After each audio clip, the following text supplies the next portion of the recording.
Rendering a video, as you can see, rendering. Anyway, figure I'll do a drawing. Yes, dosSpook style drawing, except much worse and sloppier. But that's what I feel like doing. To explain this, what the hell. Alright, so the concept here is about this idea of what is life, right? Well, first, it isn't, fluffy and soft and look little round, little round lettering.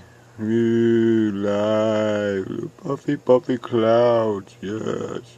No, it's really, nasty. It's like, sharp, little pointy. There's little points. There's a barbed hooks on it all over the place. There's little barbed hooks that life is made out of. It's all a bunch of barbed hooks.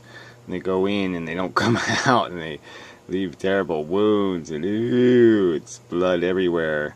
Lots of barbs. Everything's covered with a barb. Barbs. Yeah, it just eats you up. Anyway, that's beside the point.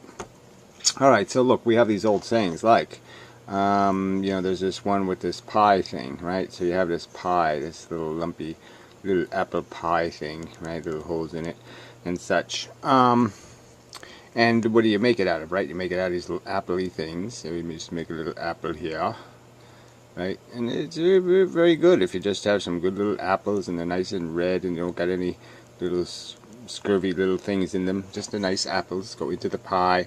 Everything's just fine. But if you put a bad apple in, okay, let's see what a bad apple might be square. Yeah, let's see, what would it be? Square, and what else would it have? Oh, I guess it would be toxic. Yes, it's a bad apple. So it would be pirate apple. Yeah, so you don't want to be eating no pirate apple. Yes, it'll get you killed. Ooh, scary. With eyeballs and such. Big teeth. Anyway, yeah, so you put bad apple into the pie. Just one bad apple. Oh, pie is ruined. Why? Because it's going to take the little happy person. You see the little happy person? And it's going to make them a sad person. Ooh, very sad.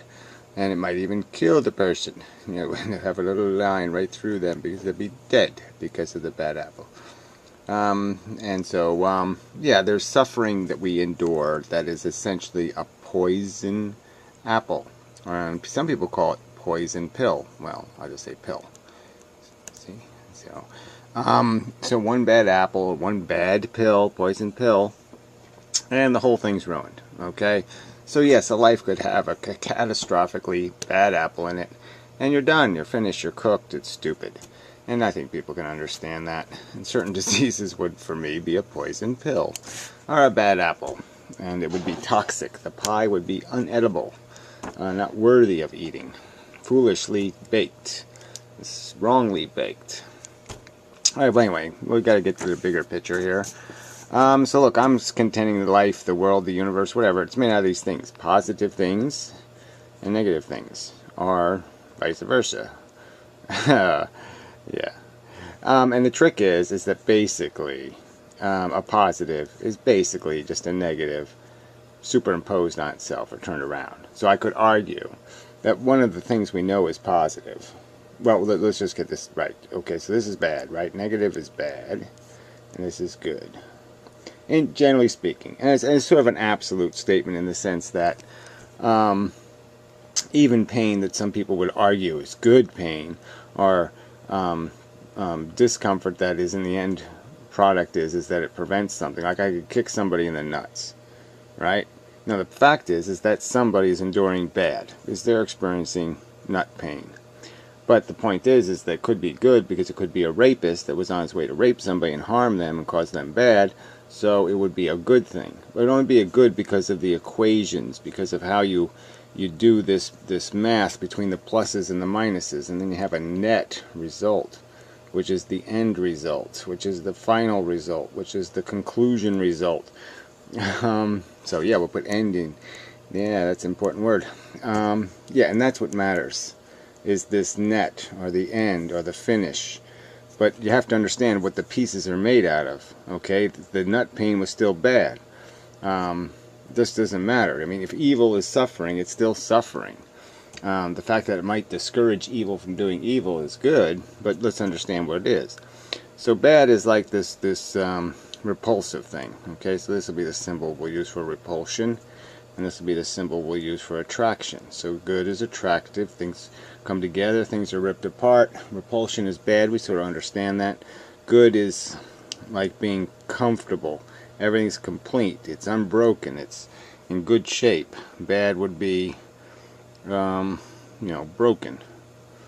Yeah, so now the thing is broken, or it's split, or it's unfinished, or it's unclosed, or it needs fixing. Alright, so let's, so, we have our little lives here, a little stick figure life that we live. And we have big nuts and a big wiener. No, no, it's just shoes. Boobs, yeah. Anyway, yeah, so we live our little lives, okay, and there's two things we can do. We have our own, like, our bucket of what we feel. So there'll be a bucket that we'll put, our life experience goes into. And there'll be positives and negatives and positives and negatives that we feel, that we personally, so it's our bucket. Well, it's your bucket, but whatever. So this is your stuff, the stuff that comes into you. Alright, and then there's stuff out. That is the stuff that you do to the rest of the world. Because there's a bunch of other yous over here. I mean, I know you don't think they're not as important as you, so we'll make them smaller and give them smaller nuts and penises. Yeah, because they're smaller than you. But anyway, in reality, they're just as big as you. You just don't realize it. But anyway, you're going to be affecting them. And so that's going to be your out bucket. Okay? Well, I should have left room for the out bucket. Alright, so here's your out bucket. This is the out. I'll put out on it. Okay, that's what you're doing to the world. And so how you affect other people, whether you make them comfortable or uncomfortable, whether you give them repulsive feelings or attractive feelings, whether you break them or keep them whole or make them feel good or make them feel bad, that goes into that bucket. And so in the end of your life, you got to add up these two buckets.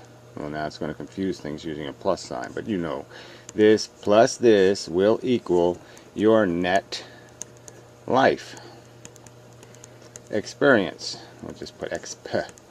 Okay, so that's the game. It's what you cause and what you personally experience will decide what your life is, whether it's positive or negative.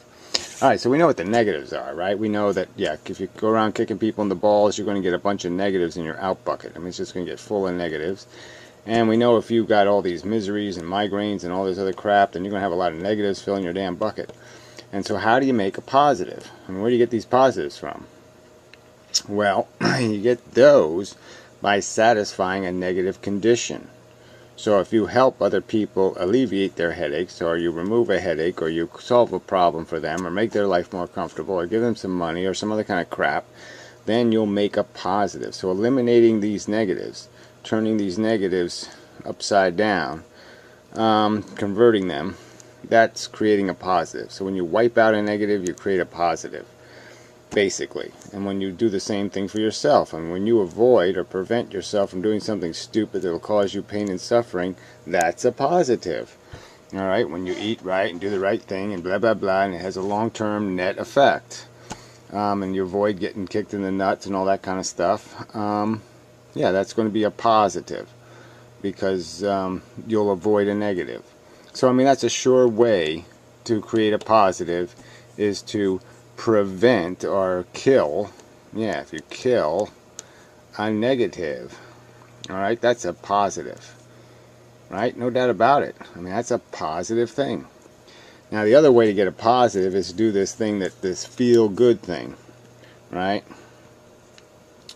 Now the trick though with the feel good thing is, and that's the whole point of this whole argument really, is that why do we feel good? And how does our body make us feel good?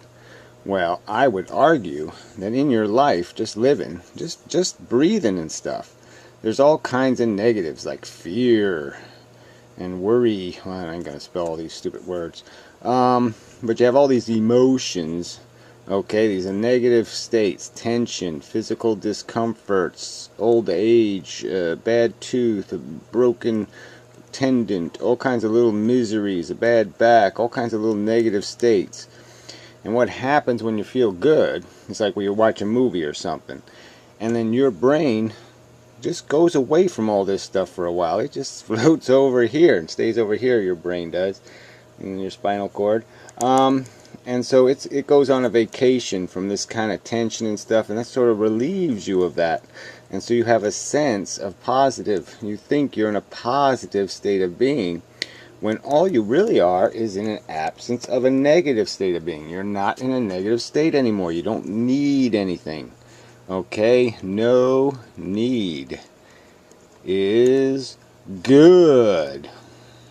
Yeah, that makes you feel good. When you don't need to go to work, and when you don't need to worry, when you don't need to be afraid, when you don't need to do all this kind of crap because the environment is harassing you with that crap. That's good. And so, yeah, we can also get this feel-good thing by satisfying a native hunger. Okay? Like for food and sex. And I don't really get the rest of it. Other people have a bunch of other shit on this list, like petting puppy and hugs, girl hugs, and all kinds of other crap. But I don't think there's much else but this food and sex thing myself. But anyway, these hungers, okay, are a reoccurring sense of deprivation or need. And they compel you to go out and satisfy them. And they reward you with this sensation of good.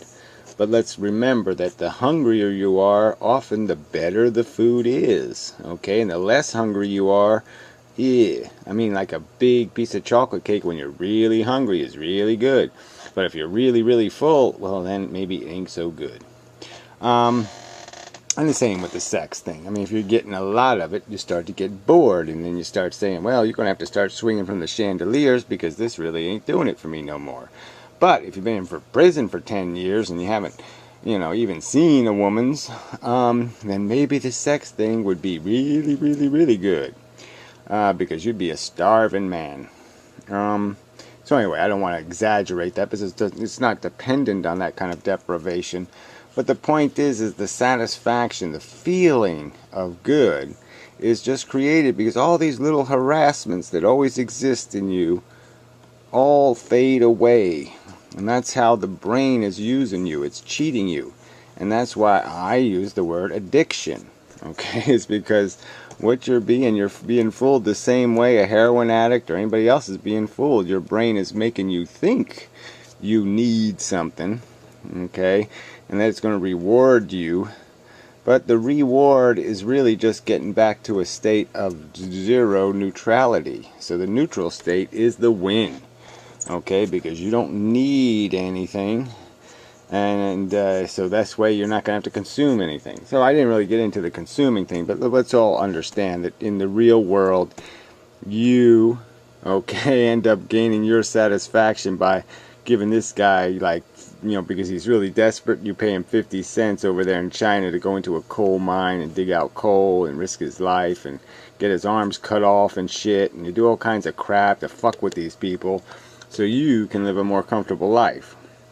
Now, if you just add up the positives and the negatives, well, there's no point because the sensations aren't any different. The sensations in your fucked brain, this is your fucked brain, aren't any different than the sensations in this fucker's brains. Okay, and it's all about what we're feeling. And little thoughts that bounce around are also important. But really, it's about them sensations, and it's about that quality of our conscious experiences. Because this whole thing is just made out of experiences. And the experiences are, by nature, good and bad. Well, good and bad. And the game is just to have more of these good ones in the universe and less of these bad ones.